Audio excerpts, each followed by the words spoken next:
আজকে D.El.Ed part 1 EVS থেকে একটি ছোট্ট কোশ্চেন আনসার, কিন্তু খুব ইম্পর্টেন্ট। তুন্দ্রা শব্দের অর্থ কি? তুন্দ্রা অঞ্চলের ভাগগুলি লেখো।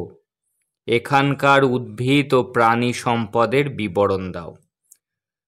রুশ শব্দ তুন্দ্রা। তুন্দ্রা শব্দটি কিন্তু রুশ শব্দ। তুন্দ্রা শব্দের অর্থ হলো বৃক্ষহীন পার্বত্য পথ। একবার যদি এটা শুনে যাও তাহলে কিন্তু তোমরা এক্সামে লিখে আসতে পারবেই। উত্তর গোলার্ধে এশিয়া, ইউরোপ এবং আমেরিকা, এই তিনটি মহাদেশের উত্তরাংশে কি বলা হলো? উত্তর গোলার্ধে কোন কোন মহাদেশ আছে? এশিয়া, ইউরোপ এবং আমেরিকা। এই তিনটি মহাদেশের উত্তরাংশে, উত্তর দিকে বছরের অধিকাংশ সময়, বেশিরভাগ সময়ে বরফে ঢাকা থাকে বলে বড় গাছ জন্মাতে পারে না। স্বল্পস্থায়ী গ্রীষ্মকালে, এখানে গ্রীষ্মকাল কিন্তু খুবই স্বল্পস্থায়ী। যখন বরফ গলে যায়, গ্রীষ্মকালে যখন বরফ গলে যায় সেই সময়ে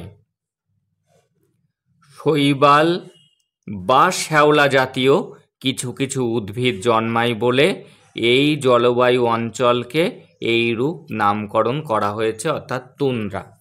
তাহলে কি জানলাম? তুন্দ্রা শব্দটি একটি রাশিয়ান শব্দ।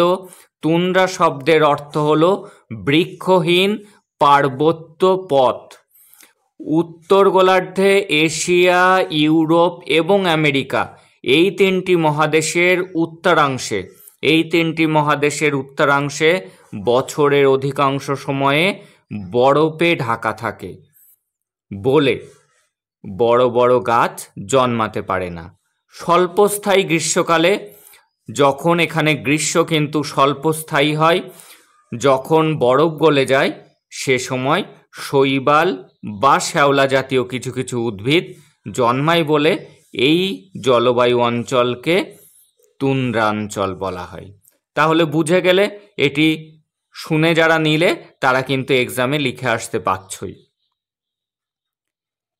এইবারের ভাগ, এই অঞ্চলটিকে অর্থাৎ তুন্দ্রা অঞ্চলটিকে 3 ভাগে ভাগ করা হয়েছে: উত্তর ধ্রুবীয়, আলপীয় বা উচ্চ পার্বত্য এবং দক্ষিণ ধ্রুবীয়।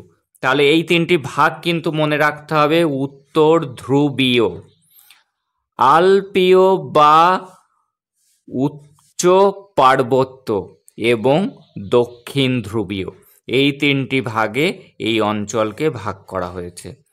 নরওয়ে, ফিনল্যান্ড, সুইডেন, রাশিয়া, কানাডার উত্তরাংশ, গ্রিনল্যান্ড, উত্তর মেরুর দক্ষিণাংশ, দক্ষিণ মেরুর উত্তরাংশ। মনে রাখবে, উত্তরের দক্ষিণাংশ আর দক্ষিণের উত্তরাংশ ঠিক উল্টোটা। উত্তর মেরুর দক্ষিণাংশ আর দক্ষিণ মেরুর উত্তরাংশ অঞ্চলসমূহ তুন্দ্রা অঞ্চলভুক্ত। তাহলে এই তুন্দ্রা অঞ্চলের 3টি ভাগ হলো উত্তর ধ্রুবীয়, আলপীয় বা উচ্চ পার্বত্য ও দক্ষিণ ধ্রুবীয়। কোন কোন দেশ পড়ছে? নরওয়ে, ফিনল্যান্ড, সুইডেন, রাশিয়া, কানাডার উত্তরাংশ, গ্রিনল্যান্ড, উত্তর মেরুর দক্ষিণাংশ এবং দক্ষিণ মেরুর উত্তরাংশ অঞ্চলসমূহ তুন্দ্রা অঞ্চলভুক্ত। এই অঞ্চলগুলি হলো তুন্দ্রা অঞ্চলের মধ্যে পড়ে। বারবার করে শোনো, দেখো, এক্সামে মুখস্থ করা লাগবে না, নিজেরা এমনিই লিখে আসতে পারবে। তুন্দ্রা অঞ্চলের স্বাভাবিক উদ্ভিদ: অপেক্ষাকৃত উষ্ণ এলাকায়, যে জায়গাগুলি টেম্পারেচার একটু বেশি, কি কি গাছ হয়? উইলো, জুনিপার, বার্চ, এলাম এবং প্রধানত গুল্ম, কাটা, কোপ, শৈবাল ঘাস, মস, লাইকেন এই অঞ্চলের মুখ্য উদ্ভিদ। তাহলে কি অপেক্ষাকৃত উষ্ণ এলাকায় উইলো গাছ দেখা যায়, জুনিপার দেখা যায়, বার্চ দেখা যায়, এলাম দেখা যায় এবং প্রধানত গুল্ম এবং কাটা এটা ঝোপ হবে।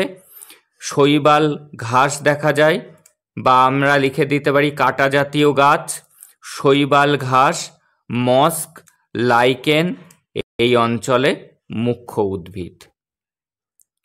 এইবার প্রাণী সম্পদ দেখব। উত্তর ধ্রুবীয় অঞ্চলে খরগোশ, বলগা হরিণ, মেরু ভাল্লুক, লোমশ কুকুর, শীতের দেশের কুকুরগুলি লোমওয়ালা হয়, মেরু শৃগাল, লেমিং, শিল, সিন্ধু ঘটক ইত্যাদি। তাহলে উত্তরে কি কি দেখা যায়? খরগোশ, বলগা হরিণ, মেরু ভাল্লুক, লোমশ কুকুর, মেরু শৃগাল, লেমিং, শিল, সিন্ধু ঘটক। সবগুলি মনে না থাকলেও মনে রাখবে খরগোশ, বলগা হরিণ, মেরু ভাল্লুক, লোমশ কুকুর, কুকুর তো আমরা দেখি কিন্তু লোমশ কুকুর, মেরু শৃগাল, সিল মাছ আর কি সিন্ধু ঘটক। দক্ষিণ ধ্রুবীয় অঞ্চলে প্রধানত কি দেখা যায়? পেঙ্গুইন দেখা যায়, আর দক্ষিণে দেখা যায় পেঙ্গুইন। এছাড়া তুন্দ্রা অঞ্চলে প্রচুর কীটপতঙ্গ দেখা যায়, যার লোভে গ্রীষ্ম ও বসন্তের নানা জাতের পাখি এসে এখানে ভিড় করে।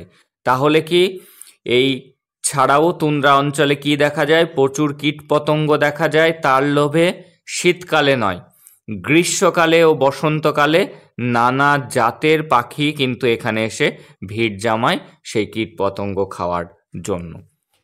বারবার করে এটি শুনে নাও, কোনো মুখস্থ লাগবে না, তোমরা যেটুকু শুনেছ এতেই কিন্তু লিখে আসতে পারবে। খালি পয়েন্টসগুলিকে মনে রাখো। উত্তরে কি কি পাওয়া যায়?